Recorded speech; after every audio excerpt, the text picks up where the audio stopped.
What I have here are two superb, yes, yes, definitely superb mid-range, kind of upper mid-range headphones. One is from Meze. They are fairly new, and their 109 was critically acclaimed by most of the reviewers, and I too liked it to some extent because there is the 105 Air, which is slightly more musically tuned than the 109 Pro. On the other hand, I have the Shure SRH1840. Now, the interesting bit here is that SRH1840 is a very old headphone, not as old as the Sennheiser SD600 series, but this is around 13 years old. So you guys can imagine the kind of aging this headphone has gone through. Yet I had to get one because I had the SRH 1440 and 440, and I have to admit that Shure knows how to tune headphones. They definitely have the right kind of tuning capabilities that most of us headphone lovers like to have in the headphone. If we compare the set of accessories, very similar. Hard case, extra cable, extra cable. Build quality is very good. This is metal. Padding is reasonable on the Shure. Velour pads, velour, very comfortable soft pad. Comes with extra set of pads too. Shure comes with extra set of pads, while the 109 Pro has slightly more softer ear pads and slightly thicker headband. Yes, this is more expensive at $800. This one is a bit more economical at $500, but a $500 headphone is never cheap. And if we look at the build quality and that kind of stuff, both are neck in neck. If we compare the cup sizes, okay, I somehow believe that Shure is slightly larger here. Let's compare. No, both are very similar when it comes to the cup sizes. Exactly same, maybe. I kind of somehow felt maybe the Shure is slightly larger, but no, they have exactly same kind of pad size. If we start talking about the sound quality, okay, which is why we are here, both have different kind of tuning principles. Okay, the signature is totally different and different tuning principles altogether. While this one is a more accuracy oriented headphone, 109 Pro likes to offer a bit more finishing energy, okay, finishing definition. I will not say that it has more resolution details or anything like that, because the 1840 easily matches the 109 when it comes to resolution and definition, but the finishing energy, the energy with the notes across the spectrum is a bit more pronounced. Every note has a bit more extra bit of finishing energy with the 109 Pro, and the bass is a bit more tighter, while the 1840, even though has an open back design, offers a bit more bass body. It is a bit more punchy, a bit more full sounding with bigger area of impact. I like the way both of these headphones render the lower end. Both have good sub bass extension. This one has slightly more cleaner kick bass and upper bass notes, while this one is more musical, more fun, more engaging with the lower end. It has a bit better engagement factor. Both are very good when it comes to dynamics and contrast, but this one is slightly better with a layered delivery, because this one is faster with decay and kind of cuts off a few notes that could have been a bit more fuller, could have been a bit more weightier, could have been a bit more meaty, which is available with the SRH 1840. This one is very good with the bass. It does not feel like it is lacking or anything, but yes, it is not trying to be very accurate or very technically capable, while this one is trying to be clean. Okay, not not more technically capable, but it is trying to be a bit more cleaner with the low end.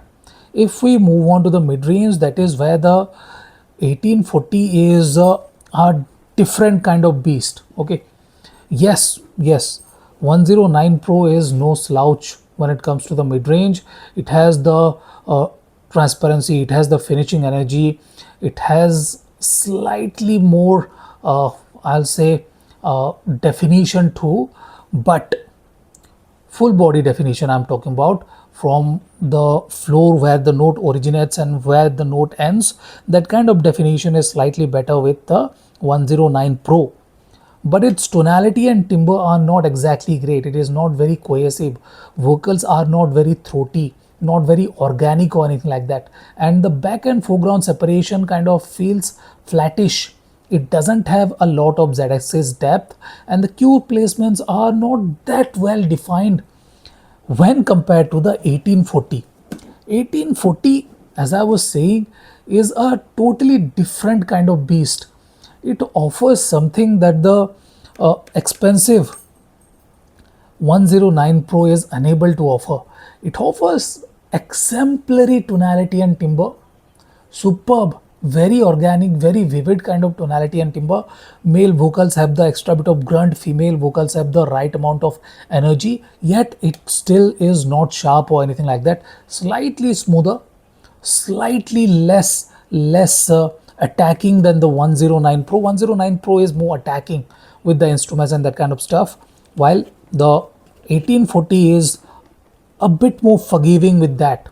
And the sonics, my god, the kind of sonics this headphone is offering is just on a totally different level. I haven't heard a headphone this much capable when it comes to sonic abilities. Just simply outstanding. Its stage is bigger, it has better Z-axis depth, and the subtlety of background instruments, oh my god, this is just simply outstanding. It is one of the most developed staging or imaging I have heard under $1,000. Even the focal clear doesn't have this kind of contrast of back and foreground instruments. It's just simply outstanding.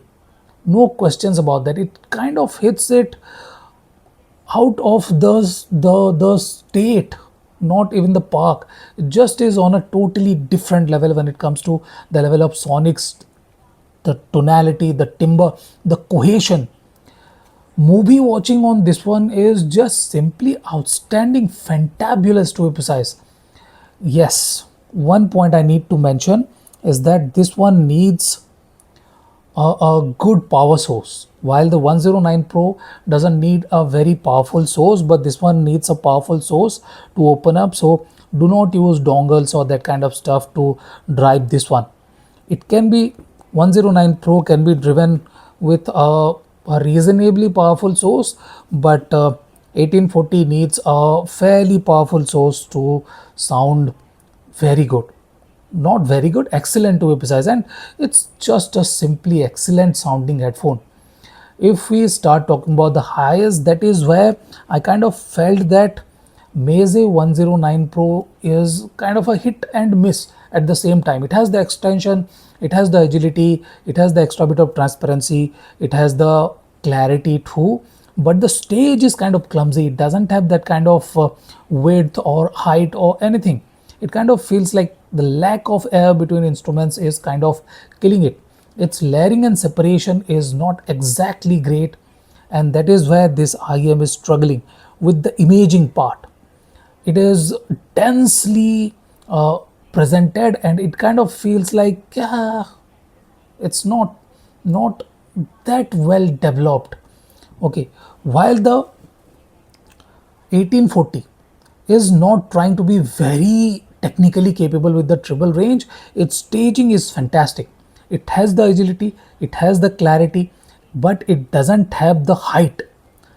Okay, the notes are not very tall, not as tall as the 109 Pro. It is trying to be a lot more forgiving than the 109 Pro and offers, again, exemplary sonics, superb air between instruments, superb cue placement, superb in-head movements of instruments is on a different level when it comes to sonic capabilities of the SRH 1840 is out of out of its price bracket by a very good margin.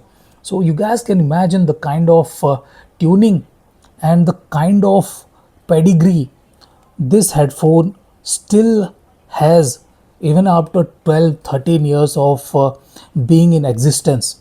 Yes, Meze is very good.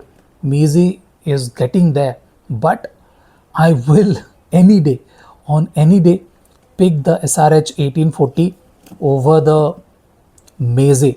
Okay, Meze is very good. I will not complain, but the thing is that it doesn't have the wow factor which the 1840 has. In any case, I kind of stretched it out a bit, but this is my comparison of Meze 109 Pro and Shure SRH 1840. Thank you for watching, guys. Have a nice day. Enjoy.